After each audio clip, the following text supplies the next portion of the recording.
ocean road that will take you there. Be informed and stay in tune. Uplift your soul and heal your wounds. Welcome to Bashment Bay. Yeah, yeah, yeah. Hello and welcome to another episode of Bashment Bay TV. I'm your host, Sharon Cummings Paulette Samules, aka Miss P. And it seems as if I've not been here for a while.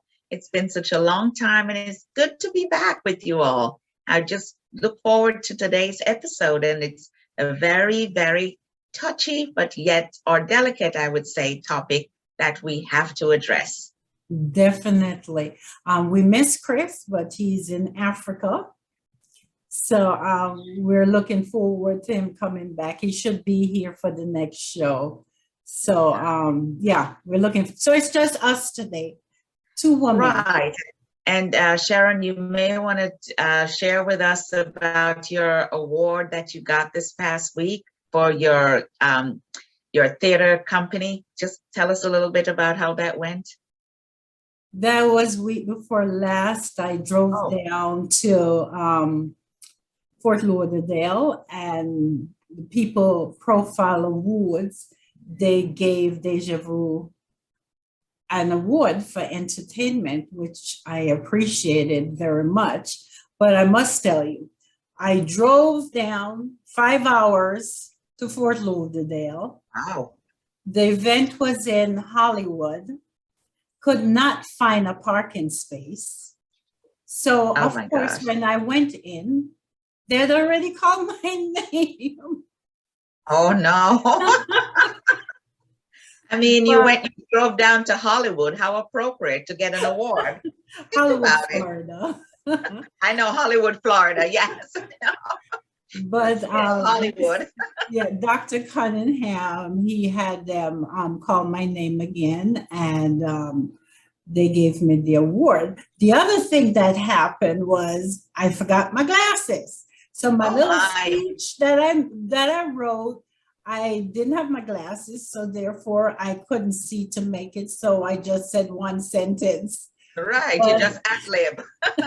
But I recorded something just to thank them properly, and I sent it to Dr. Cunningham. But I appreciated the fact that Deja Vu Theater was recognized. So that's great. Thank you, Dr. Cunningham, again. Yeah, congratulations.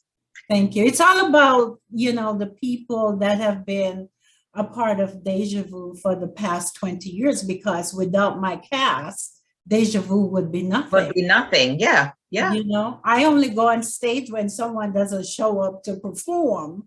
And, that you do a good job of that. I mean, that happens probably. Stuff. I know. That happened probably about 3 times, where I kind of had it in the back of my head that person's not going to show up tomorrow. So since I wrote everything, I just kind of went over everything just to be prepared, just in case. And I'm always right. They didn't show up. They didn't show up. Yeah. Norma White always tell me, one monkey don't stop, no show. Yes. So yes, we know I go and I do what I have to do. Right. And it pays off. Look at that. Pays off. Show must go on. Must go on. Yeah, I believe that. Yes, that's great. I was able to do that, but I'm really appreciative. Yeah. Of the recognition for Deja Vu Theater. For Deja Vu. Wonderful, wonderful. I don't know when you're going to start that up again. Are you going to start that up again soon, or you're enjoying more of this than anything else? I am actually enjoying this. Yes. Because I'm in Jacksonville, right? I relocated to Jacksonville. So when I'm doing a production, I'm in Fort Lauderdale for 3, 4, 5 months at a time. Doing rehearsal. Yeah. So this is the longest I've ever been in my house. Oh my goodness. Since COVID, I have not done any live performance, but I kind of like this. So we probably will end up doing 1 or 2 shows per year, but I'm still not ready. Yeah. Yeah. Chris want all the cast members to get together to do something, but maybe next year, Next year. Yeah. hopefully Yeah. Yeah. we'll be Yeah. able to do something. But I like this virtual stuff because the fact that I can get people from anywhere in the Anywhere. world to do Exactly. interviews To or do to do something. performance, it's just so Right. Right. awesome. Yes, it is. It And is. besides that, I'm not as shy on this. You're not going to be shy on this. You're I'm shy on not stage. as shy. When I Not go on shy on your stage, stage, and you are shy. yes. Oh my goodness. That's so crazy. That's odd. The person in the theater is shy to be on the stage. Okay. Yeah. But It happens. It happens. yeah, but I love this, and I'm just so grateful that Deja Vu was recognized. Right. So right. to the cast, thank you. Yes, yes, definitely. Have to give them their props. Oh yes, definitely. Have to give them their props. But Yeah. on today's show, we have a very serious conversation on elder abuse and neglect. And we have a returning guest today that is going to educate us on this topic. So we'll be right back. Estella's legacy. Grandma Estella, I have a question.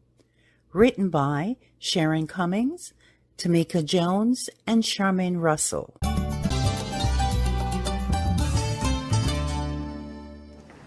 Welcome back. Elder abuse includes physical, emotional, or sexual harm on an older adult. Their financial exploitation or neglect of their welfare by people who are directly responsible for their care.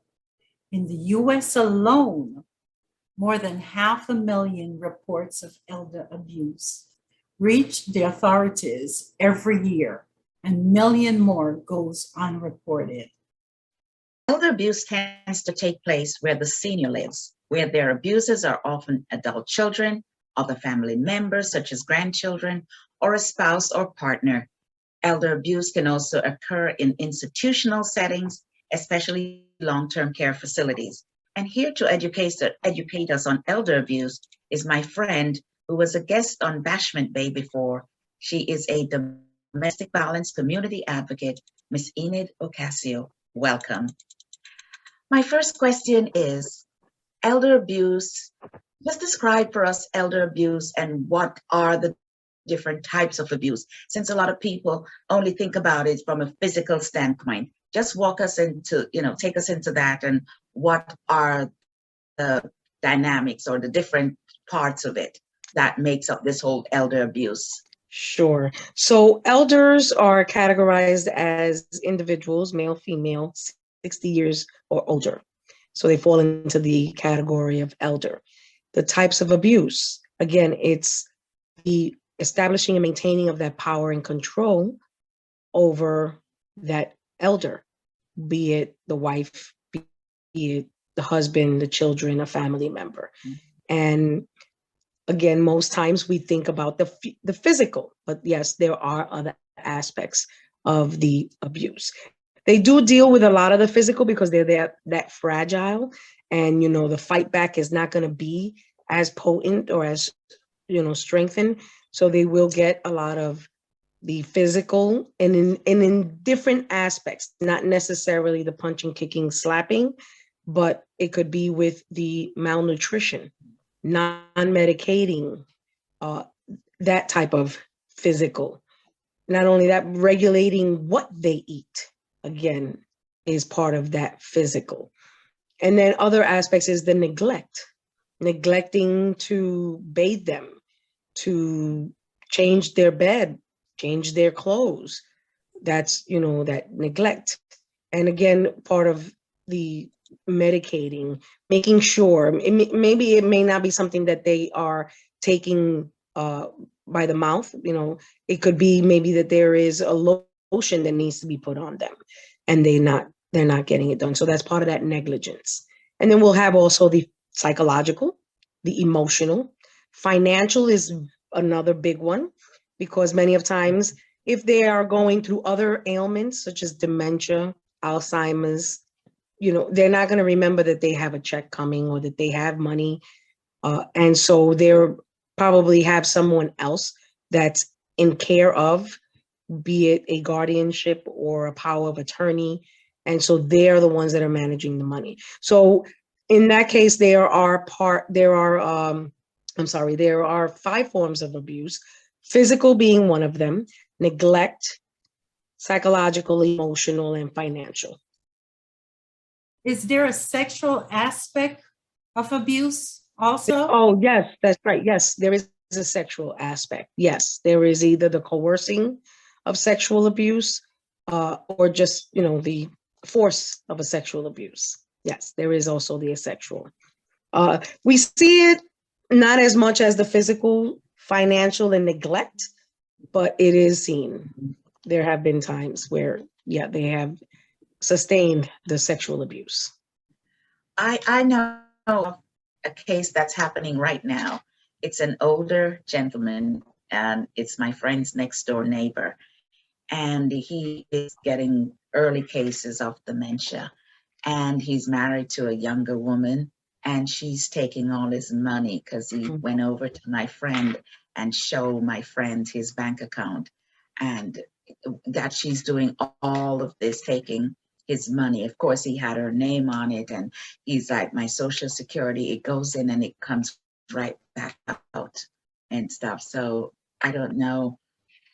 I'm trying to think of a way that people could, this can be managed so that these people are not taken advantage of because of, their state of mind. I don't know how that can be regulated or what they can do to stop that, but that's like a big thing. Yeah. So here in New York City, there is a program through the Human Resources Department, through the Department for the Aging. Right. And so they do have a guardianship program where they come in and they'll take over the finances. They'll pay all the bills and they'll make all the decisions for even the medical visits, the doctor visits and things. However, the client, which would be the elder, would have to show that they have no sense of knowing of what's going on. Right. Basically, and they can't care for themselves in any capacity. So as long as they show that they can still take care of themselves and things of that nature, then the agency can take guardianship. Yeah. Right. Yeah. Right. So it's very difficult, especially in this case where this individual's name is on items, right? It's on the bank accounts, it's on perhaps a credit card. So in legal terms, it's really not stealing. Right. It's part of their money as well. But, in personal, we know it's the taking advantage of an individual. And it is, taking money that is really not yours. You didn't earn it. You didn't do anything for it. Yeah. But again, because their name is on it, they are entitled to it. My goodness. I know that signs of elder abuse can be difficult to recognize or mistaken sometimes for symptoms of dementia or the elderly person frailty. But what are some of the signs that an elderly person is being abused? The signs, well, if it's physical, many of times we're going to see the physical, the physicalities of it. We're going to see the bruises.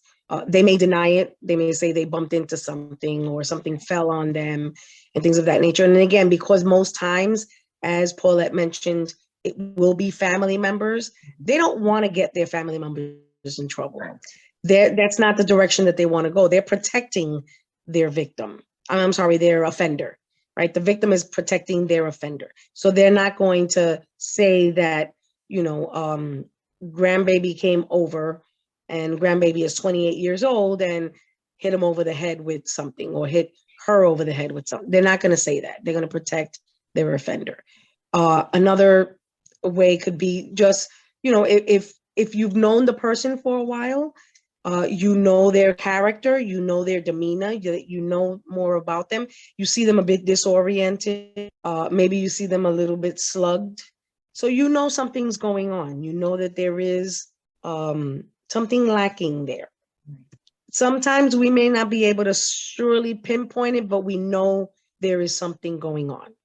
And, and again, we may ask the questions, they're not going to answer it directly. A drastic weight loss can be another form, that we can see, things that we can see. Or let's say that if we live in close quarters and we're seeing mailing from another name that's there. So it's like, why is this person getting mail at this location? So there's indications. There's indications. Now, will they come out right forth and say something? Many of times they're not, because once again, they're protecting their aggressors. Because most times their aggressors are loved ones, be it the partners, be it family members, or things of that nature. But can you see? Many of times you can see. And you can ask, but they're not going to directly say that, they are enduring this, that, or the other. There are circumstances, however, there have been cases, there's a particular case that I have in mind where the individual was in an accident, came back home, could not really walk. The child, the daughter, put her in the basement, kept her in the basement in the dark, didn't nurture her well, didn't, very minimal food, very minimal light, hardly any water. And, so she was very disoriented. But one day it's like she just built this strength to come up, to get out of the basement. And when she came out of the basement, she started to look around. She was seeing bills, like credit card bills, credit cards that she knew she never filed for, she didn't have. So the daughter was taking out credit cards in her mom's name, maxing them out. So when questions started to be asked, that's when then the physicality became, they got into a scuffle and things. But the person was able to come back and then call 911. The call was made, cops came, and they started to assess as what was going on. But this is now like 6 months later, that this person had been in the basement isolated because, that's what the daughter was doing, isolating, minimal taking care of, and doing their own thing. Also taking the mother's Social Security check that was coming in, on the monthly basis. So that financial is very big as well. I realize that a lot of elderly adults are now being taken care of family members, because that's what the government is really pushing right now. But do you also find, for those that go into a nursing home, that it's also happening there? Yes, it's also happening there. However, for purposes of elder abuse with family, it'll be categorized as different, right? It wouldn't fall under the category of domestic violence. It would fall under the category of a crime, right? So it would either be impersonation, it would be fraud, because they're probably forging the person's name to get stuff out of it, or it would be the physical, which would be either the assault, and if they're stealing from them, it would be, the grand larceny, depending on the amount of money or whatever. But when it's a member, it becomes in the realm of domestic violence. And so therefore it'll be treated in that manner. So when they're in the home, when they're in a facility, it's more characterized as the crime that's being committed, right, as opposed to domestic violance. Right. I don't know if I explained that. They tend to charge for things that they didn't do.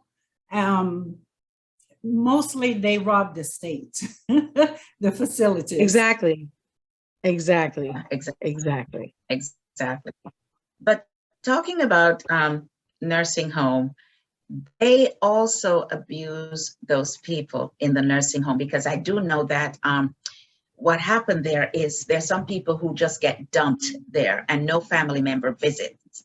And so because of that, I've seen where, because my mom was in the nursing home, I've seen where they'll get bed sores. How do you get bed sores in there? You have people who are there 24/7 and they have bed sores, and they'll push them in a wheelchair and will leave them in the hallway all day without, bringing them back to the room or stuff. They figure they need to come out and be amongst people, but then they just ditch them there and leave them in the hallway and don't pay any attention.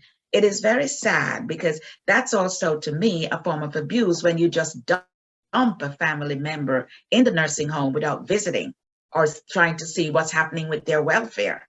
Neglect. It's part of that neglect, right? It's Yes. part of that neglect. So that's exactly what it would be categorized as neglect. You brought the person there, and it's sort of like now they're in your hands. Right. You do as you please. But then, so they get neglected 2 times over. Oh, 2 times over. Right. That's what I say. Right. Yeah. They get neglected 2 times over. One by the family, and secondly by the facility. By the facility. Because when the facility, my mom just came out of a rehab center. She was there for 3 weeks. I was there. If I wasn't there every day, I was there every other day. Yeah. So I was making sure that things were being taken care of. Medication was being had. Therapists were coming in and, asking questions. When they see and they know that you're asking questions, and they see that somebody is present, Yeah. they're going to be on their game. Yes. Yeah. However, the person that was next to her in the room lives in the facility. Mm-hmm. I never saw a family member, not once. Not one. A person would ask, to be taken out for activities or whatever, and they were just like, "We'll come back We'll for come you," back. and never came back for them. And like, I'm sitting there, and I'm like, "They're not gonna take her out." Like they were coming back, but again, and my mom would always tell me, she was like, nobody really pays her any mind. Uh-huh. Uh-huh. And this is why they don't care. And it's sad, it's very sad that there's no one, if no one is caring and no one is checking to make sure that things are getting done, that the patient, because that's what they're the patient in the facility, if they're not getting their proper treatment or whatever, they're not going to do it. No. They're just not going to. I find that it happens in the hospital also, because whenever my mom or dad, when they were still here, would go in the hospital, my sister and I had to be on top of those nurses. Mhm.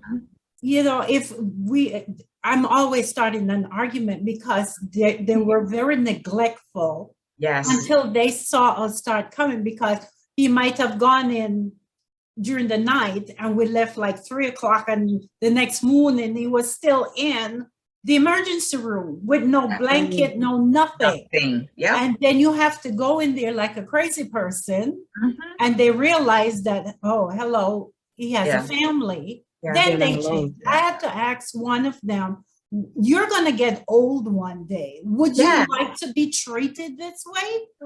I know. They're so insensitive, some of them. Well, the thing is, my mom was in the hospital. That's before she passed, and we went to visit her, and the person who shared the room with her said she was sleeping all day. I said, that's not good. Then I found the nurse, or I don't even think it's a nurse, the aide. And I said to her, I heard that my mom's been sleeping all day. She said, yes, even when I was feeding her dinner, she was sleeping. I'm like, what? What do you mean? You don't feed someone when they're sleeping? Oh, I was so mad. I was livid. And then it so happened that the next day, the doctor, because she had an aneurysm, and the doctor who had performed the surgery on her doesn't work at that hospital, Franklin General. I don't know if you know it, Enid, but he was off duty, and he decided to come over there, and he saw my mom the next day. He called me immediately. He said, I'm calling to get your authorization to have immediate surgery because she was lapsing into a coma. Oh, my Lord. That's what was happening the day before. See? So they don't care. No, they don't. They sure don't. And you just reminded me, before my mom went to the rehab facility, she was at a hospital. And it took I was like, every time I came, I saw the bed cover was the same. Yeah. And how I identified it is because they had a little hole in the corner. So I was like, So I asked my mom, I said, did they change these bed covers? And she was like, no, not since I got here. Oh, And I wow. think this was maybe now the third day she was there. Hmm. So what I did was I said, Ma, get up. And she was like, what you going to do? I said, I need you to get up. So she got up, I removed it. So when the nurse came back and she was like, oh, what happened to the cover? I was like, oh, we need another one. But that's how it got changed. Had I not done that, it would not gotten changed. Yeah. So Like we have to take charge. exactly. So you got to do, and that's just, but you know what? It was changed every other day after that. Mm-hmm. Because so once again, once you're there and you show presence and you show that, you care for your loved one that's there. Yeah. And we're looking to make sure that you're gonna care. It's basically like you're forcing them to have to care. Right. Exactly. Because you're on top of them. Mm-hmm. And I mean, and I think that because they are with limited, and I don't want to get off topic a little bit, but they are working more with less. Mm-hmm. Basically, they don't have the staff to be able to do it, because I had to keep telling them to come and clean the bathroom, that it reeks and they have urine. That's not good for them. You have elderly people here. They're, those are fumes for them. And they would come with like a Swifter. And I remember talking to the janitor and I was like, you all don't use mops anymore? Like, give me a mop, I'll do it. But that needs to get clean. So again, it just doesn't, if you're not on top of them, and then this is anywhere, hospital, rehab center, in the home, sometimes they'll send the patient home with a 24-hour caregiver. And again, if you're not on top of it, they're not going to do what they're supposed to do. So they need to see presence. They need to see presence, and they need to see that you're not only present, but that you're paying attention. Mm-hmm. I understand that they get burned out and I do. they're under a lot of stress. Mm-hmm. And I think that is some of the reasons why they lash out at the elders, because they can't fight back. They can, because some of them don't even realize what is happening. Right. What can they do to prevent abuse to the individuals that are in their care? What kind of help could the caregivers get to help with their burned out circumstance situation or their stress situation? Yes. Right. I always, and I'm glad you asked, because this is one of the things that when I do home visits and things of that nature, I will always ask the caregiver, whoever that may be, because as Paul had mentioned, sometimes it is a family member, sometimes it's somebody from an agency. But I will ask, what are you doing for self-care? And many of times I've stumped them. They're like, self-care? Yeah, what's that? Right, basically. And so, I'll give some suggestions. When they're napping, you may want to take a little nap yourself. Yeah. Right. Or maybe that's the time for you to listen to some music. Yeah. Or maybe have them listen to some music while perhaps you may be able to go do the dishes. And you know what? As you're doing the dishes, I have this thing. I'll just lean back a little so I can show. Doing this relieves tension. And so sometimes, I'll suggest, as you're doing the dishes, just take some more soap and just rub your hands and just do that, do it maybe like 10, 15 times. Again, just making sure that they're having some sort of self-care for themselves. Right. That will help relieve. And then not only that, what are you doing on your days off?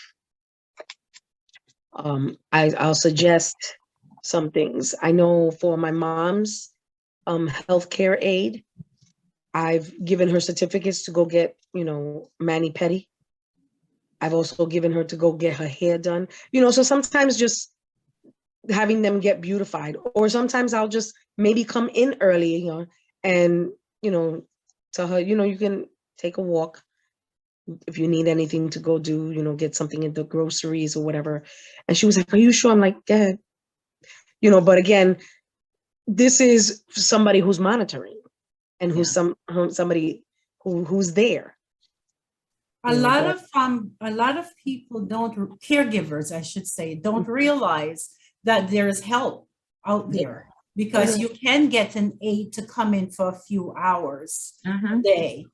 But I find that a lot of them don't know about that and they're totally stressed out. There's organizations where if you want to go away for the weekend, that they will keep your mom or dad in private homes. Yes, exactly. You know, there's a lot of help out there. So I think it's important also for them to find out what kind of help they could get, because it's not just about the elderly, it's about you also, because if you're stressed out, if you're burnt out, you're going to take it out on the person that you love.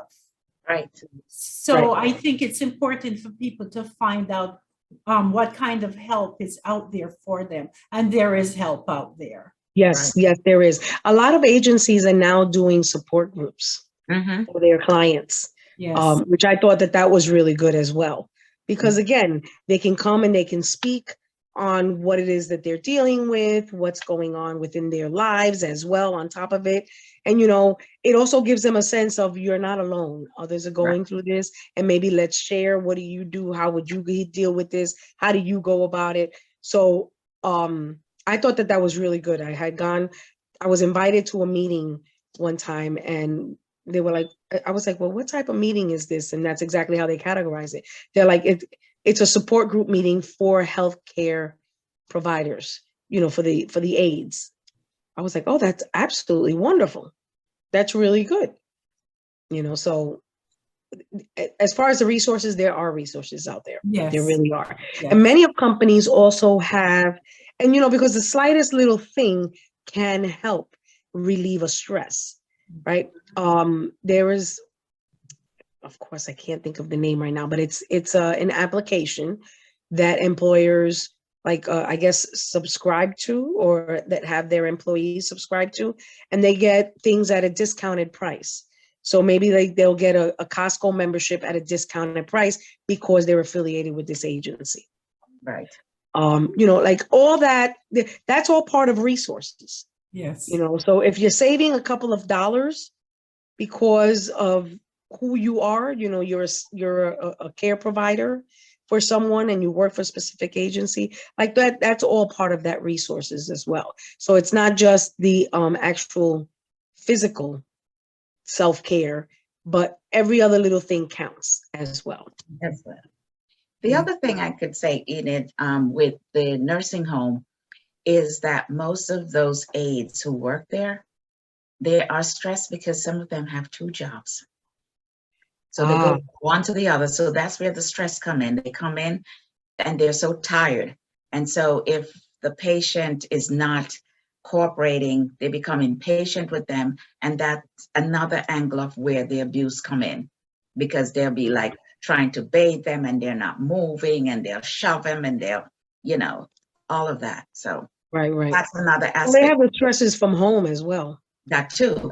Right. So they have stresses from home, other jobs, lack of sleep. So now they're dealing with anxiety and all that other. And all of that. I'm sorry. Nope. For individuals that is taking care of their parents at home, are there any help for them as far as counseling? Because as I said before, you have a lot of children now taking care of their parents in the home. And I know that can be very stressful, especially if the parents is going through dementia or something. You know, that can be quite stressful because, you know, they might forget they just ate, and then they're arguing with you that you didn't feed me. You didn't feed me. You know, so for them to understand what it is when, you know, an elderly get to that point, are there help for you know, the private children who are taking care of parents? Absolutely. I actually have a case where a gentleman was taking care of his mom. She was going through the dementia stage. he couldn't understand it. So he was getting frustrated. Yeah. And I mean, you know, and she was doing things that were also very, you know, her safety was at issue. She was leaving the house unannounced. You know, he would be sleeping, but when he gets up, the door is open. She's out taking a walk, but she doesn't remember where she is. So there were a couple of times he called me. We put out some silver alerts and things of that nature. But there is an organization that I actually partner with that teach. They have counseling services, but not only do they have counseling services, but they actually inform. They have like instructional courses on dementia, Alzheimer's, and other ailments, and how to treat the individual, the signs to look for, what to go, you know, what to do when, you know, you see that something is happening, and instead of just diagnosing, they just give you more tips as to whether you can really identify if this is actually, you know, if the person is going through dementia, or could it be that maybe they had a minor stroke and they had a bit of a memory loss, you know, so they know how to, and that company is called Caring Kind, which I, again, because I'm out a lot and I partner up and collaborate with a lot of agencies, they happen to be at a conference that I was at, and they were actually speaking. And I was like, that's perfect. I did it. I went to them because my grandmother and my grandfather, actually, from my father's side, they ultimately perished from Alzheimer's. But I was like, I want to know more about it because, you know, that's hereditary. Yeah. So now if my dad starts to, you know, like, I would like to see the signs. I would like to know what the signs are, and not only that, but what to do, how to treat it, and how to handle the individual. So, you know, and they helped out a lot. So that's another avenue. Again, it's a resource. It's an organization that provides those resources, not only counseling for the individual so that they may be able to express but also to identify what it is, how to treat it, how to go about it. And, you know, again, to minimize the frustration for both the recipient and the caregiver.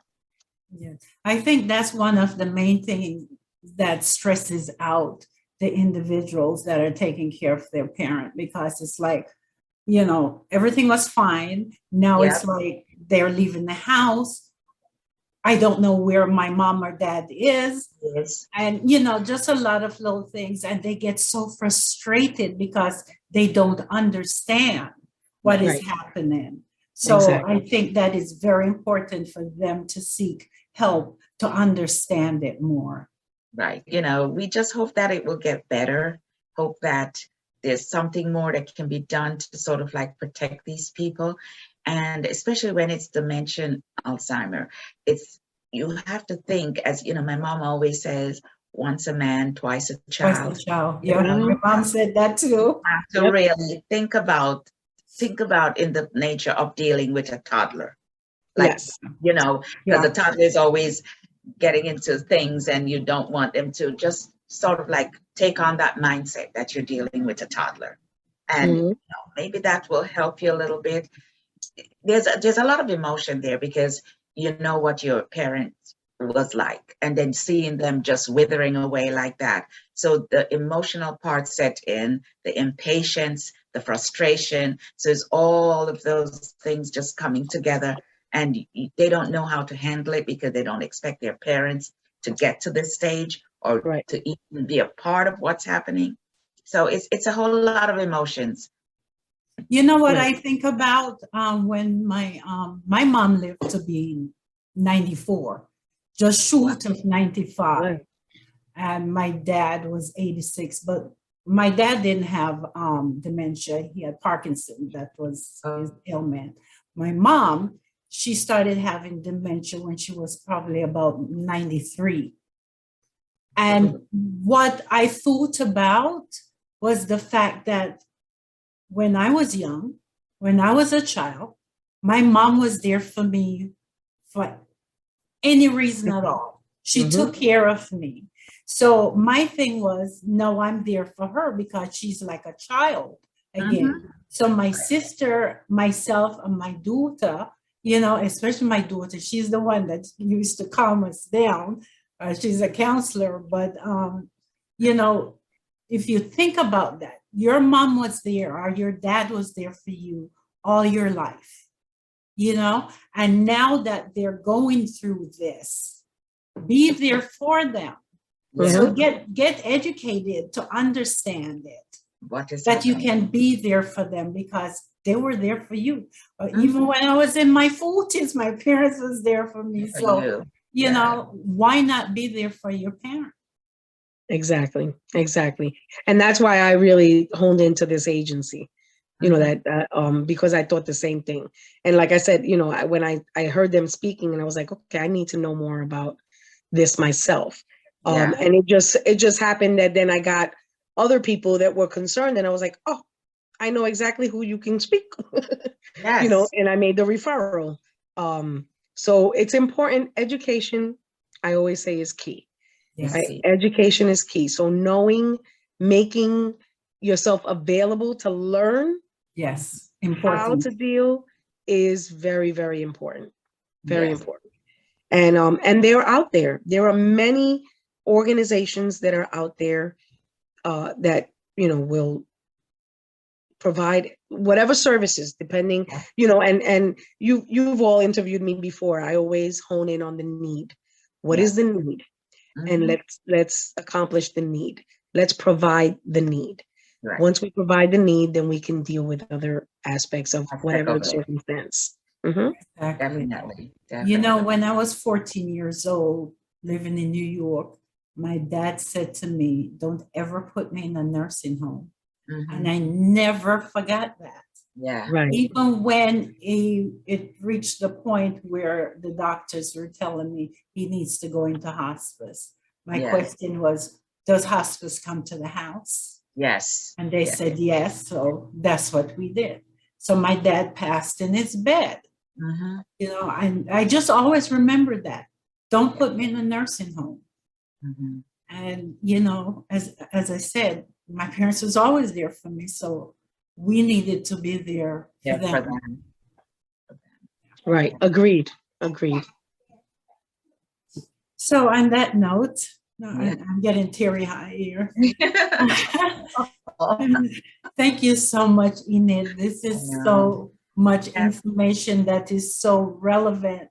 And I am hoping that this will help some of the individuals that are in this situation where they're taking care of a parent. Yes. So thank you. Thank you so much, Enid. Thanks. You are most welcome. Thank you again for having me. Sure. And we will have you back forward again. to many more. Yes. We'll have you back again. Yes. Because the domestic violence, we need to expand on that. Yes. We do. Yeah. Yes. And I keep saying we need to continue this conversation. Yes. Because the more we keep on speaking on it, the more people will come out and the more people we may be able to help. So, right, and save. Again, I thank you ladies for bringing this out, the conversation. We have to continue it, and for allowing the platform to be able to have the conversation had. Wonderful. Thank you so much. Thank you. Thank you so much. This is great. Thank you. We'll be right back. Estella's Legacy book series, first edition. Grandma Estella, I have a question. Bashment Bay. Bashment Bay. Welcome back. We hope you enjoyed the show. And our next episode will be on Sunday, July 24th, when we will be addressing another topic that I'm sure will have some impact on your lives. So join us then. Thank you. It's difficult to take care of a senior who has many different needs. And it's difficult to be elderly when age brings with it infirmities and dependence. Both the demands of caregiving and the need of the elder care create situations in which abuse is more likely to occur. If you suspect that an elderly person is at risk, from a neglectful or overwhelmed caregiver or being preyed upon financially, it's important to speak up. Everyone deserves to live in safety with dignity and respect. These guidelines can help you recognize the warning signs of elder abuse, understand what the risk factors are, and learn how to prevent and report the problem. So I do hope that you gather some of the information that was provided by Ms. Ocasio, because it's very important that we as the children are there for our parents. And if we're not able to take care of them, to find a facility where you know they will be taken care of. But at the same time, you need to educate yourself on the signs and the symptoms of what is happening to your elderly parents. I know it can be frustrating and stressful, but after all, they were there for us. So why not be there for them?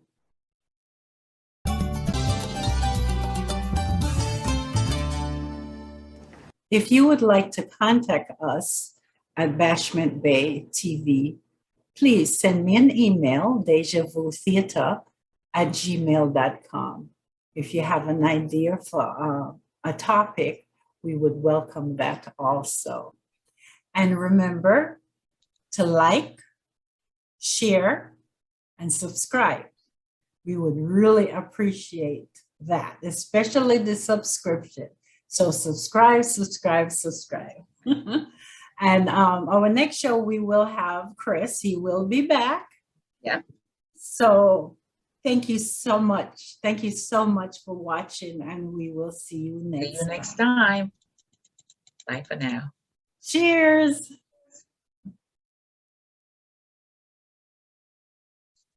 Oh, Wow.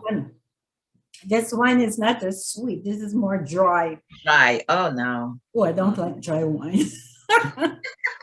That will definitely get me tipsy real fast. Chris isn't here for his smart remarks. Yeah, I know. Smart mouth.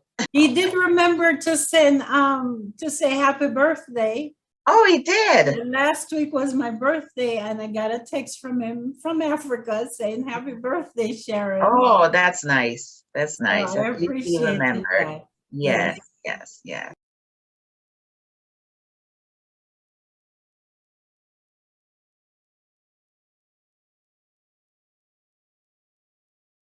Tune in to Bashment Bay.